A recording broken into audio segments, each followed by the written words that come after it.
Okay. Ayan. Meron akong tatlo ditong 3M dual sticker, double-sided tape, and then this one is the, what do you call this one? Static.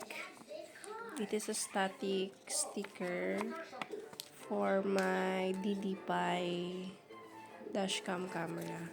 Kasi, ang nangyari kasi, 2 years na yung DDPi dashcam camera ko, no? And then, sa likod, yung isa, yung rear cam niya, hinila ng bunso ko, kaya natanggal.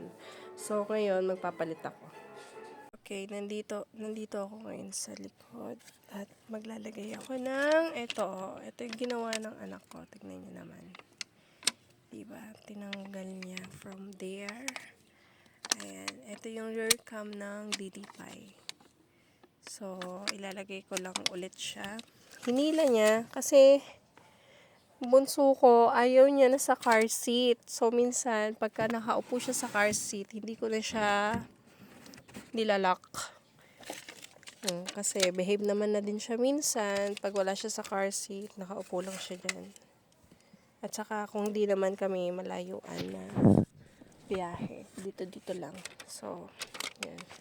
Kakabit ko to ngayon. Malaki yung 3M double-sided tape. So, ikakat ko lang siya kasukat nito. So, ayan na, no. Nakat ko na siya. Sukat niyan. So, ididikit ko na lang. Okay. And then, ito yung bago. Ayan, bago yan. Ito yung luma. Ayan. So, kakabit ko na si... Ayan, siguro ito yung gitna. Ayan. Kakabit ko na lang siya.